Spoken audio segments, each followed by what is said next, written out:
안녕하십니까? 간중국 코리아 이경옥입니다. 8월 21일 위안화가 폭락하면서 달러 대비 위안화 환율도 7.3위안까지 떨어졌습니다. 홍콩은 중국인들에게 안전한 피난처가 되었고 많은 중국인들은 위험을 피하려고 국경을 넘어 홍콩의 은행 계좌를 개설했습니다. 홍콩 화교은행 대변인은 올 상반기 홍콩 화교은행의 계좌를 개설한 중국인은 2022년 같은 기간에 비해 12배 증가했다고 밝혔습니다. 국제인권협회 이사이며 제독일 중국 문제 전문가 우원씨는 칸중국의 위안화가 폭락하는 상황에서 현명한 중국 사람들은 그들이 가진 위안화가 계속 하락할 것이라는 생각에 돈을 미국 달러로 바꾸거나 해외로 빼돌릴 궁리를 한다.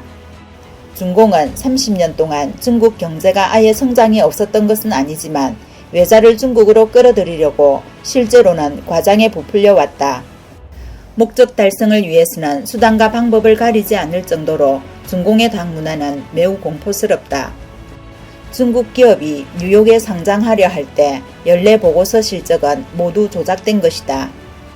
하지만 종이로 불을 감쌀 수 없듯이 잠시 속일 수는 있지만 10년 넘게 속일 수 없고 이제는 점점 더 많은 벼락이 터져 나올 것이다 라고 지적했습니다.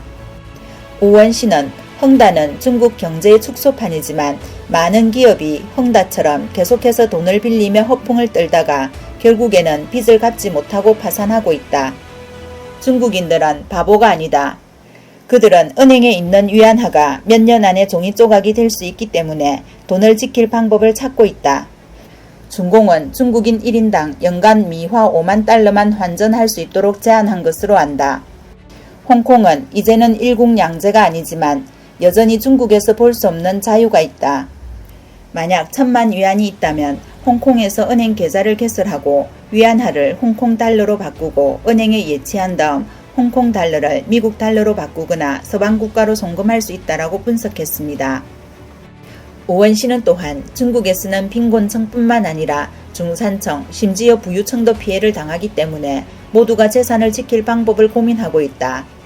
사업을 하는 몇몇 중국 친구들이 있는데 그들은 해외 출장 갈 기회가 있으면 모두 돈을 외국으로 옮길 방법을 찾는다. 돈이 많은 사람들은 외국에 투자하고 그 틈을 타 국내 위안화를 해외로 빼돌린다라고 말했습니다. 그는 중국은 거대한 역사적 변혁을 앞두고 있다. 모든 정권의 권력은 국민에게서 나온다. 민주정권은 국민이 선출하고 그 권력은 국민에게서 나온다. 독재 정권도 국민이 지지하지 않으면 통치할 수 없으므로 국민에게서 권력을 얻어야 하지만 국민을 속여서 권력을 얻는다.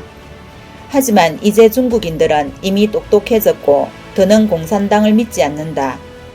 30년 전 폴란드, 체코, 불가리아 등 동유럽 국가들도 지금의 중국과 마찬가지로 공산당 정부가 자신들을 속이고 있다는 것을 깨닫고 하루아침에 변했다. 1989년 중국에서 육사 사건이 발생했을 때 동유럽 사람들도 깨어나 더는 공산당에게 속고 싶지 않았다. 결국 동독, 폴란드 등 여러 나라의 공산당은 시위하는 민간인을 향해 총을 쏘라고 군대에 명령했지만 어느 나라 군대도 민간인을 향해 총을 쏘지 않았고 어떤 군대는 공산당 장군을 향해 총을 겨누기도 했다. 물론 이런 역사가 중국에서 반복되지 않을 수도 있지만 같은 맥락에서 중국인들이 공산당의 거짓말을 믿지 않고 독자적으로 생각할 수 있게 되어 큰 변화를 가져올 것이다. 그래서 중국은 지금 역사의 격변을 앞두고 있다라고 말했습니다. 이번 영상은 여기까지입니다. 감사합니다.